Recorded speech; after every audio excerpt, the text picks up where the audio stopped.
Hi guys, if you are new here, actually it doesn't really matter whether you're new here or not.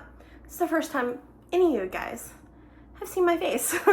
But my name is Tracy and this channel is called Searching for Faith.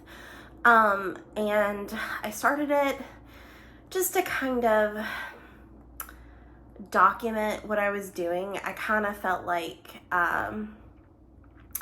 documenting it would be kind of like a source of accountability for me. But this particular video is all about why I came back to the Christian faith after becoming an agnostic.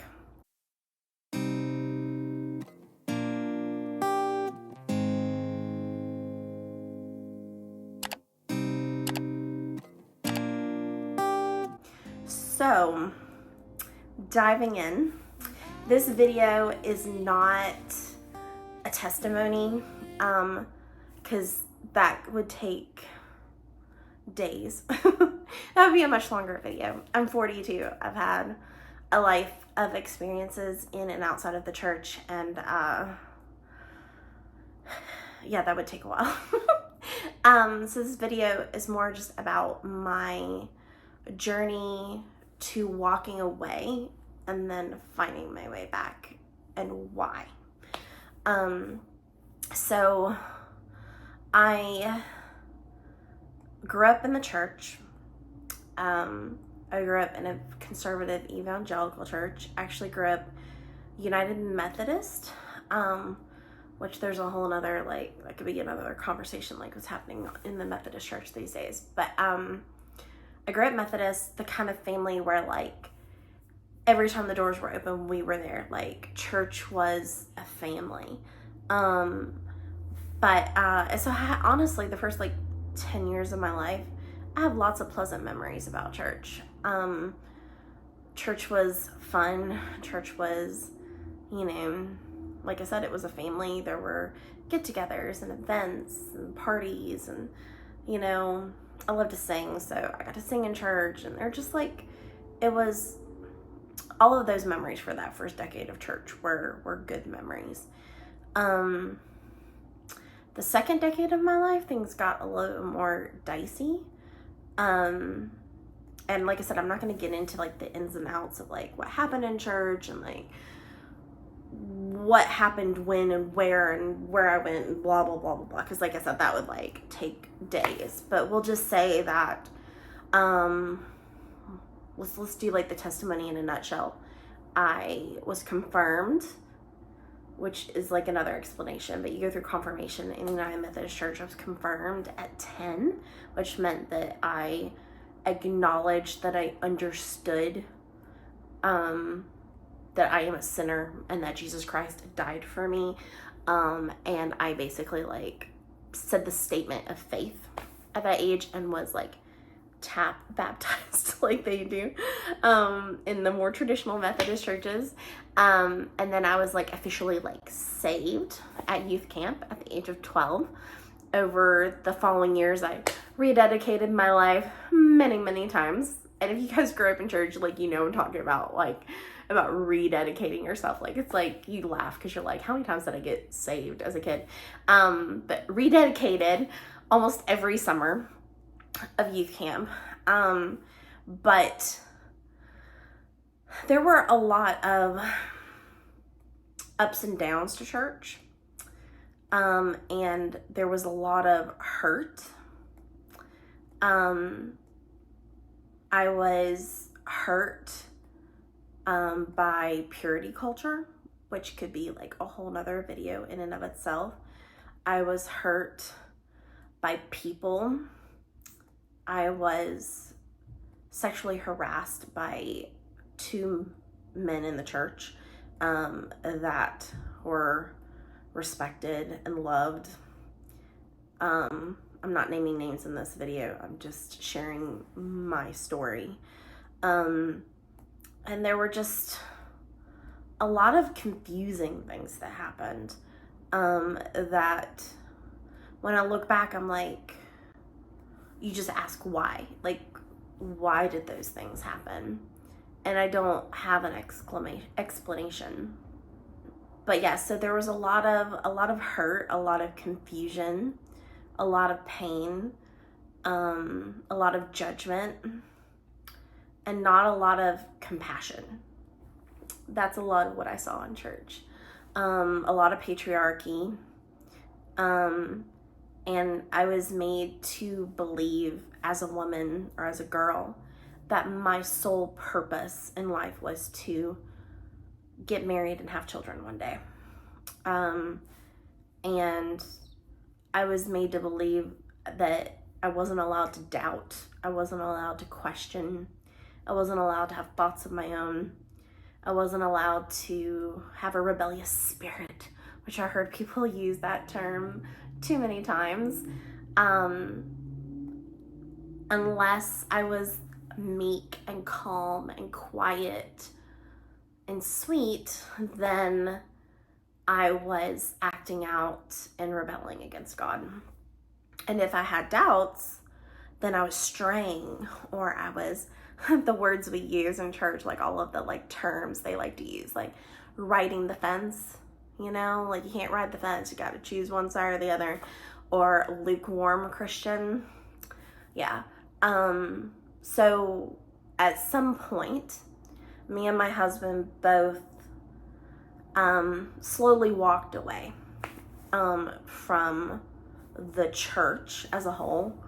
I remember at one point I read something about Anne Rice and how she called herself a follower of Jesus. And so there was at one point where we were like, we're not Christians, we're followers of Jesus. But we got to a point where we did a lot of church hopping over the years. After we had one church that was like our home, and there were reasons why we left that church. And then after that, we just kind of church hopped for years and years and years. And then it was like, I think the year or two before COVID, that we hadn't been going to church for a while, maybe about a year. And I remember we were driving to Disney World and we listened to Bart Ehrman's teaching on how Jesus became God. And that just kind of like, at the time, like blew our minds. And I was just like, everything I was taught is a lie, you know? And it kind of was the turning point for me, like switching gears in my brain and turning myself off to a belief in the Christian God.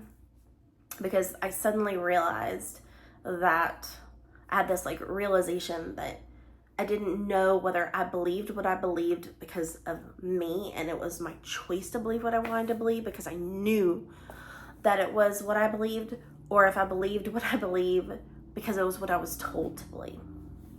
So that was like a big turning point for me. And I, at that point, stopped calling myself a Christian and became basically an agnostic. I have friends who are in similar places to us in life and that have chosen to go full atheist.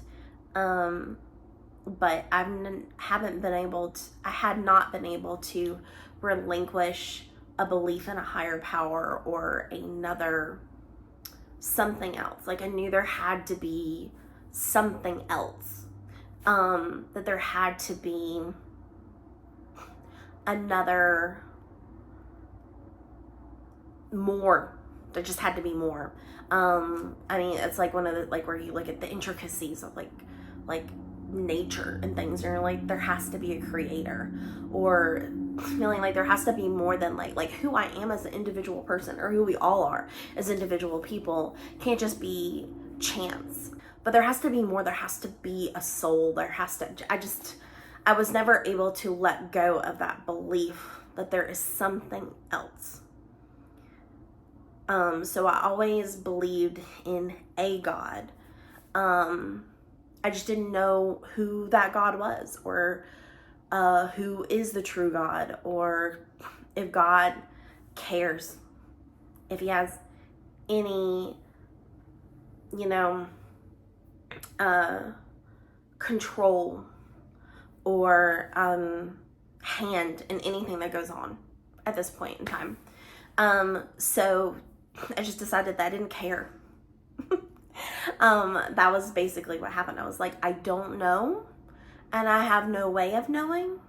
So, and if God is God, and he's a loving, true God, then he will understand who I am and what I've come from and the choices that I've made. That's kind of like the conclusion I came to. And it really cemented during COVID, when we weren't going to church at all, of course, and we were more isolated. And I was really able to like I kind of, you know, you fall into yourself. We're introverts, so we really like dug deep into ourselves and just kind of settled. I was like, I will say that like the introverts are the ones that like probably had an easier time of it during COVID.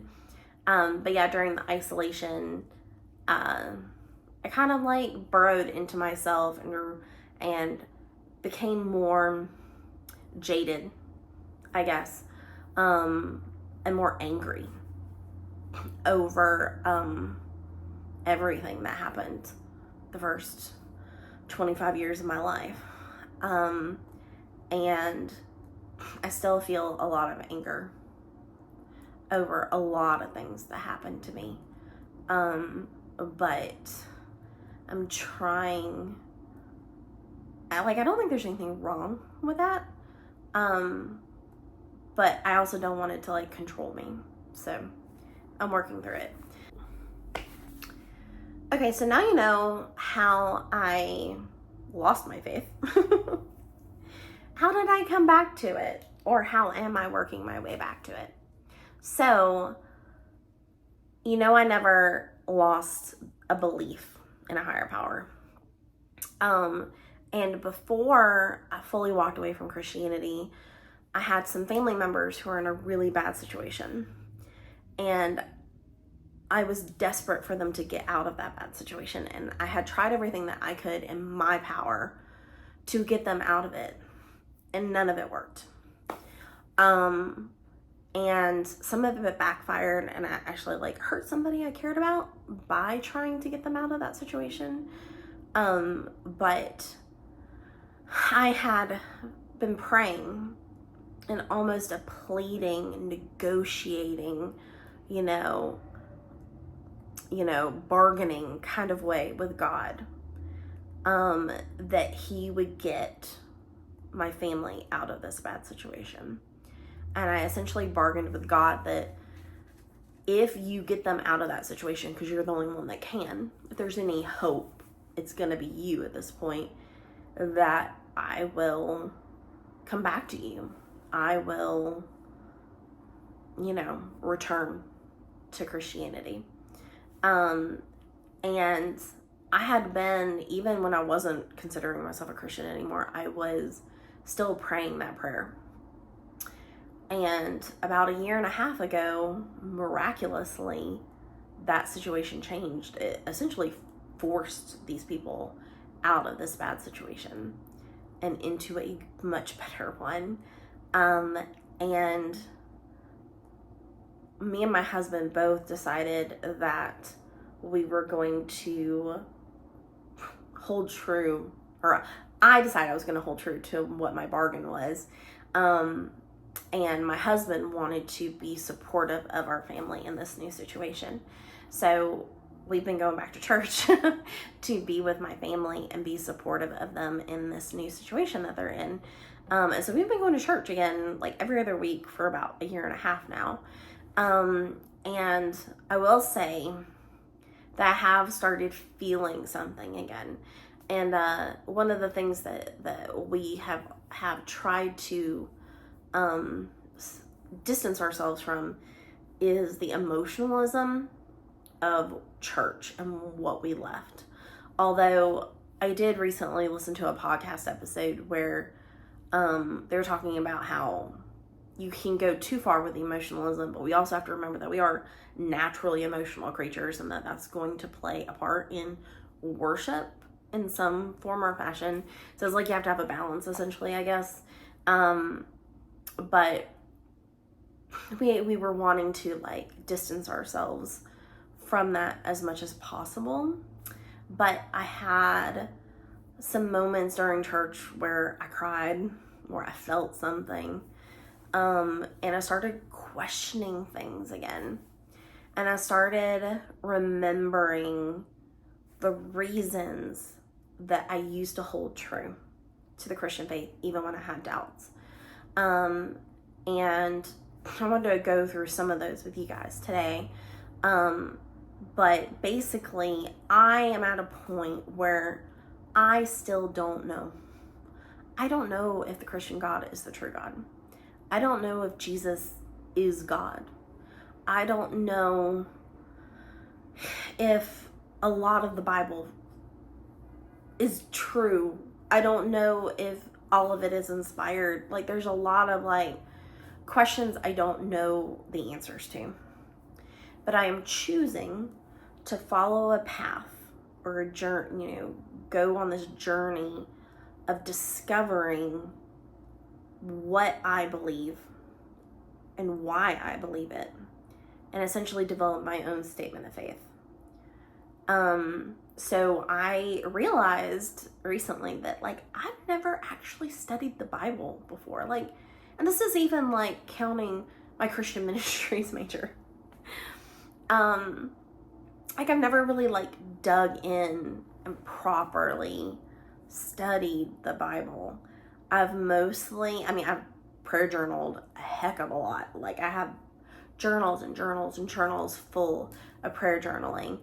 And I read the Bible a lot, but it was very like, piecemeal, I never really dug into the meat of it and tried to figure out what things really, really mean. And so that's what we're doing now. That's what this whole like channel is for, is my process of like really digging in and truly studying the Bible and figuring out my what and my why. So that's what this channel is essentially for. And I don't know if I can call myself a Christian yet. I am praying. And I am talking to God again. And I'm on this journey to figure out if I believe still in the Christian God.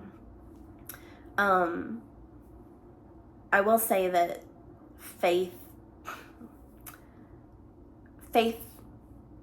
isn't, what am I trying to say? Like, you're not going to have all the answers. That's kind of the point of faith, is that you're believing in something that you don't know for sure is true, but you're choosing to believe it anyway. That's kind of the whole point to faith. But yeah, so a few things that I've recently like learned that are kind of like mind blowing to me and opening my eyes is, well, one, I read Ginger Duggar's book, and between her and a few other people, listening to a few other people, I realized that I've been reading the Bible wrong all these years. That I have always made it very me-centric. I've been very egocentric with the Bible, and it's all about me. All the prayers are about me. And everything that I read is, what is a modern day application of what I'm reading? And how does this apply to me in my current day and age or in my current life? What is the Bible trying to tell me? What is God trying to tell me? Like me. When I'm not supposed to be reading the Bible that way. That the Bible isn't a roadmap on how to live the perfect Christian life. It's not a guidebook. It is the story of the Christian God. And I need to read it not in a me-centric way, not in a modern day application way, but in a, how does this reflect God's glory? What does this say about God? So that's the way I'm trying to read the Bible now. There are a few things that I guess, help me feel comfortable with my choice to be on this path to learn about Christianity again. One of them was one that my husband actually told me years and years and years ago, and it was called Pascal's Wager. And it's essentially was developed in the 17th century by this guy called Blaise Pascal, who was a French mathematician, philosopher, physicist, and theologian. And basically the argument posed to people basically like to engage in a life-defining gamble regarding the belief in the existence of God. So basically he's saying that a rational person should adopt a lifestyle consistent with the existence of God and actively strive to believe in God. The reasoning behind this stance lies in the potential outcomes. If God does not exist, the individual incurs only finite losses, potentially sacrificing certain pleasures and luxuries. However, if God does indeed exist, they stand to gain immeasurably, as represented, for example, by eternity in heaven and Abrahamic tradition, while simultaneously avoiding boundless losses associated with an eternity in hell. So basically he's saying, what's it gonna hurt if you choose to believe in God? All you're gonna do is gain from it. But if you don't believe in God and he ends up being real, then you're screwed, is essentially what he's saying. But my argument always, whenever I learned about Pascal's Wager, was that one, that could be applied to any religion. Doesn't necessarily have to apply to the Christian God. And two, it's a very sinners in the hands of the angry God kind of scenario where you're like forcing people to accept Jesus because they're afraid of going to hell, you know? And even the idea of hell is debated, I've realized recently. But yeah, so I'm kind of like about Pascal's Wager, but it is something to like think about. And it essentially for a long time was what kept my husband a Christian, was because of like, you know, it's better to believe than not believe because, you know, what's the alternative? But I have another like line of thought on this whole thing. But yeah, so that's Pascal's Wager.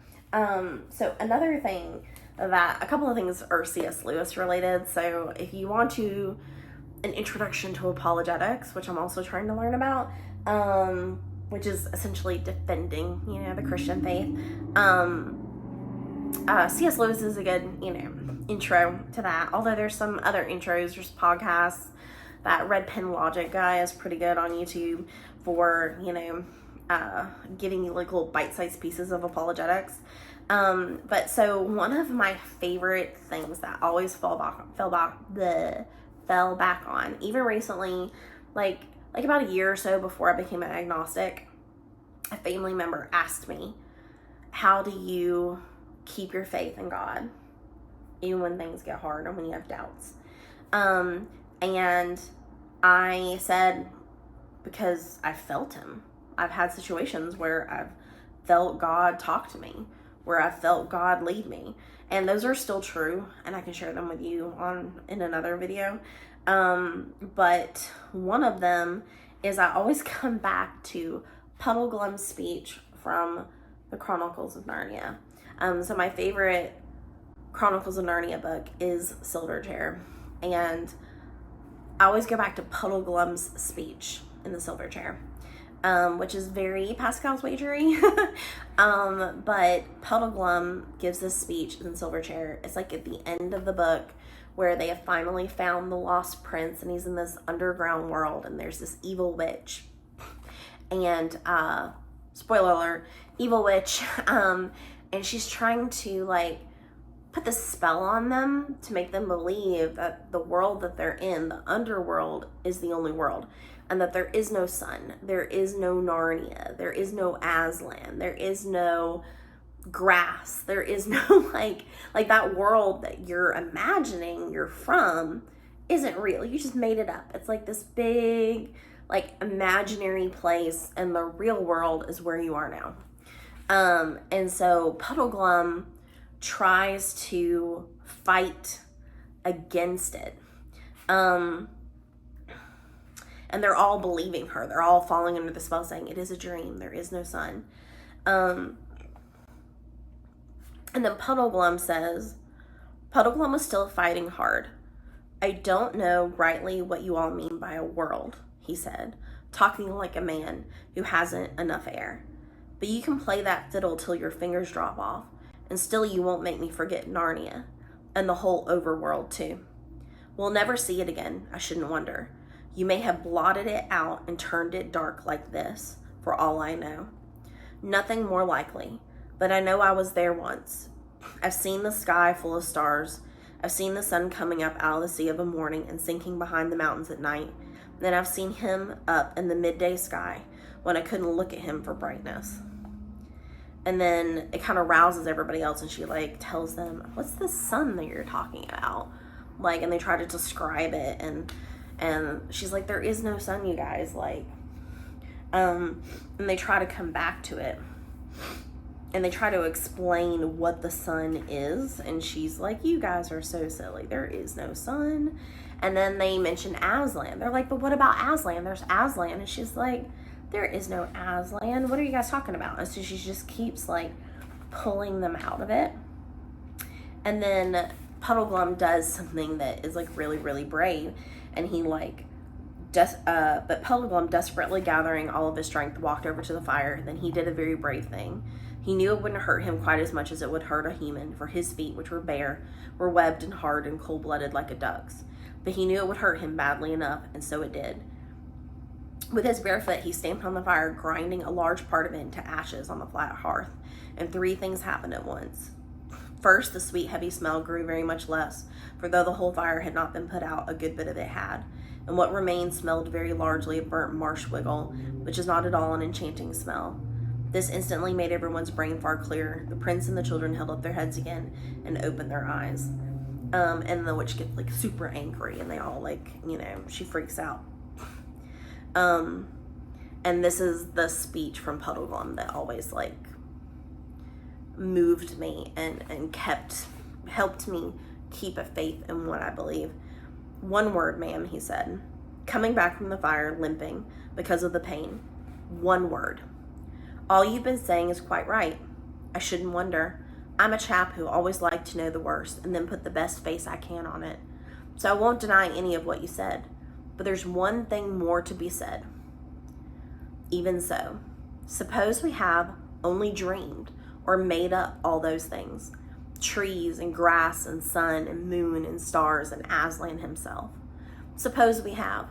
Then all I can say is that in that case, the made-up things seem a good deal more important than the real ones. Suppose this black pit of a kingdom of yours is the only world. Well, it strikes me as a pretty poor one. And that's a funny thing. When you come to think of it, we're just babies making up a game. If you're right, but 4 babies playing a game can make a play world which licks your real world hollow. That's why I'm going to stand by the play world. I'm on Aslan's side, even if there isn't any Aslan to lead it. I'm going to live as like a Narnian as I can, even if there isn't a Narnia.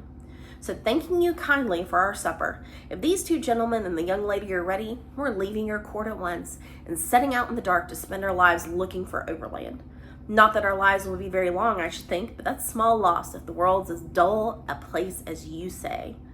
Oh, hurrah, good old Puddleglum, cried Scrub and Jill. So essentially what we're getting from this is that the world sucks, right? We all know it. The world is really messed up. And there's wars and famines and racism and bigotry and hate crimes and mass shootings and like climate issues and like politics are messed up and just like all the things. The world is a messed up place. It is a scary, messed up place. The world sucks. So essentially what I get from Puddleglum's speech is I'd rather believe in God and that there's more. then I have something else to look forward to. I'd rather believe that God exists, that Jesus exists, that there is an ending to all the suffering, and that there will be beauty and light and joy and happiness and healing and love and forgiveness and no hatred or bigotry. All those things will be gone. Like that there's something better coming. Like, I'd rather believe that than believe that this crap hole we're living in is all we got, and then we die, and then we're nothing. Like, when you compare the two, you know, when you say your options are you live in this sucky, horrible world, and then you die, and then you just become dust, which that also, like, is one of the scariest things in my brain, is the thought of just not existing anymore. Like, that scares the crap out of me.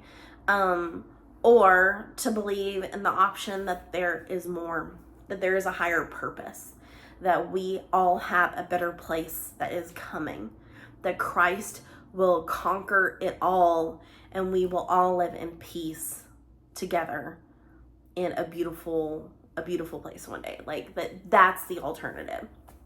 I'd rather believe in that. Even if it's not true, I'd rather believe in that. And that's essentially what Political and Speech is saying. So you can always count on C.S. Lewis to do apologetics, even in a children's book series. But yeah, so that's one of the things I always fall back on.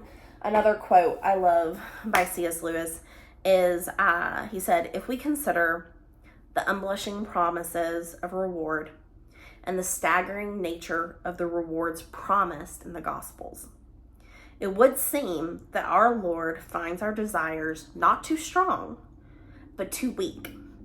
We are half-hearted creatures fooling about with drink and sex and ambition when infinite joy is offered us." And yes, he goes very overly simplistic with the idea of sin by calling it drink, sex, and ambition. And I have thoughts about that, but ignore that. The point is that we're fooling about when infinite joy is offered us.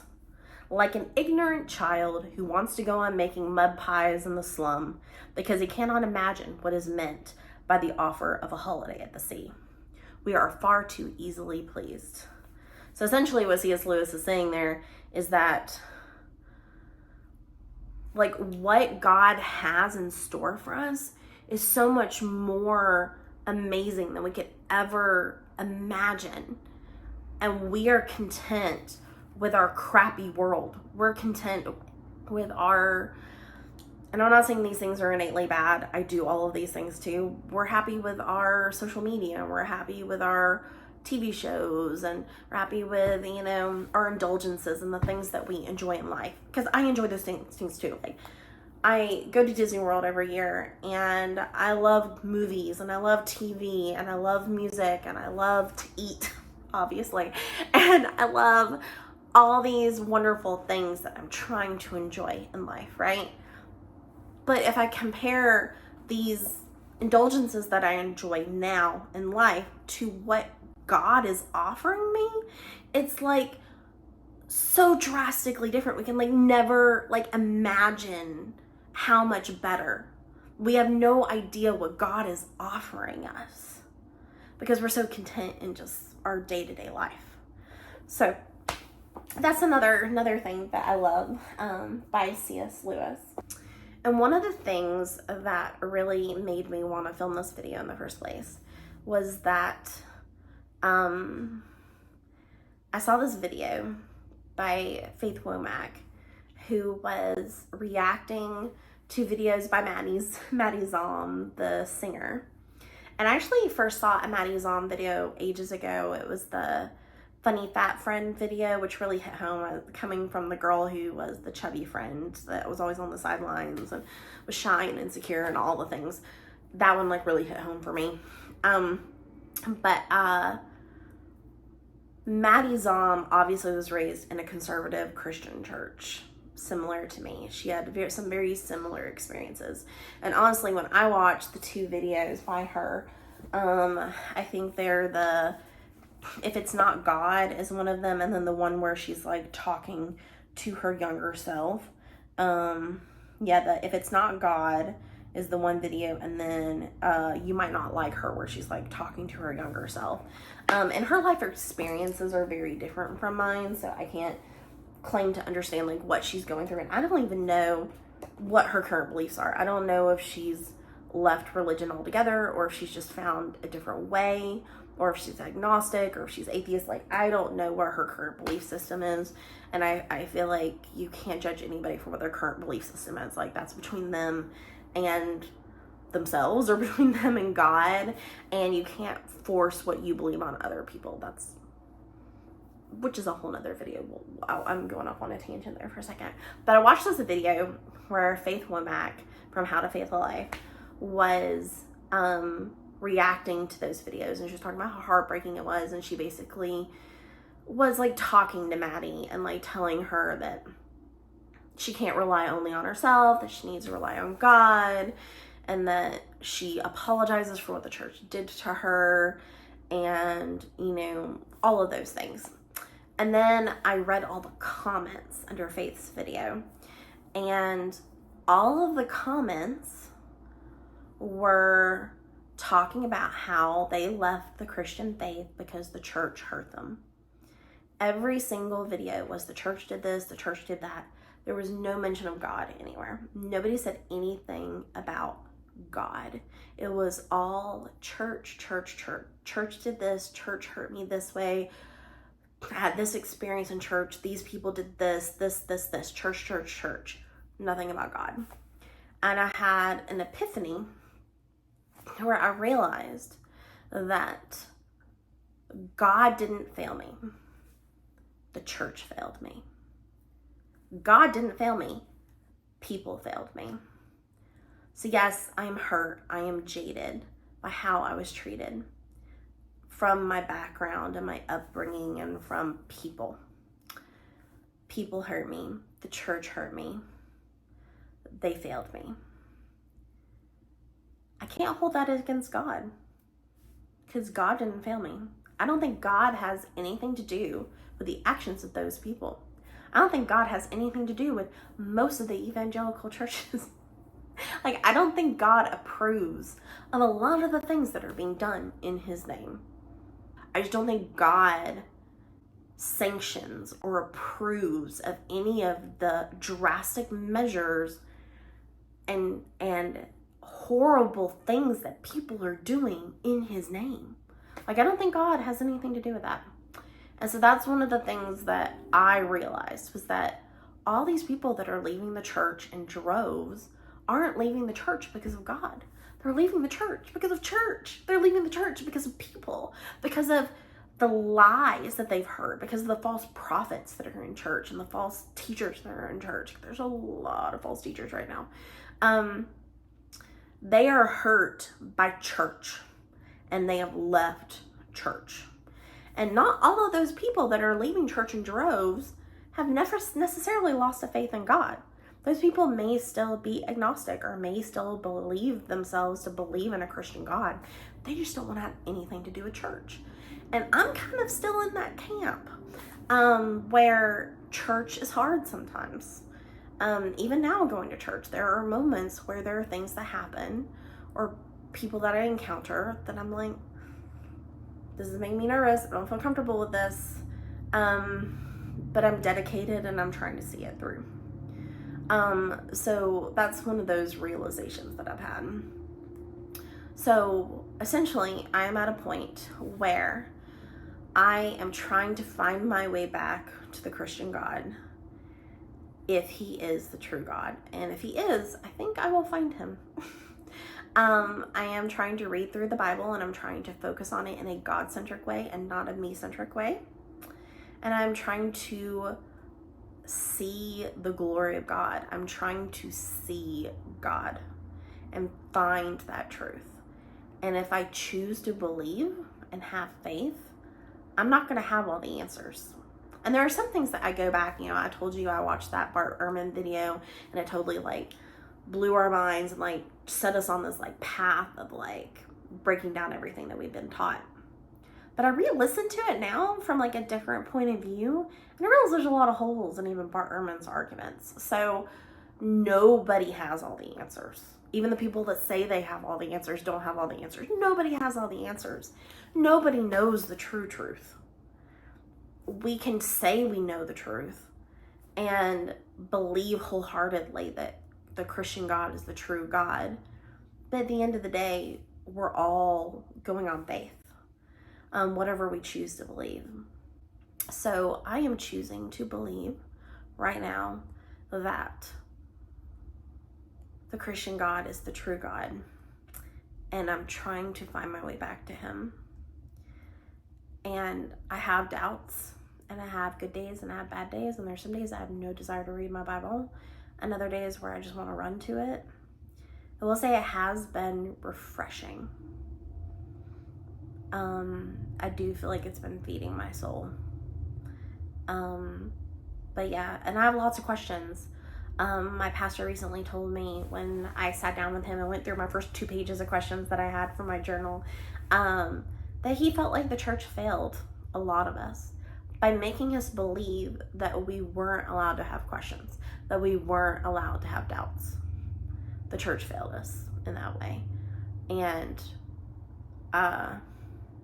if the church told us that we were allowed to have questions and allowed to have doubts, then maybe we would have had more open, honest conversations about things, you know? So the last thing I want to leave you with is one of the verses that I've read recently. They kind of blew my mind about the glory of God.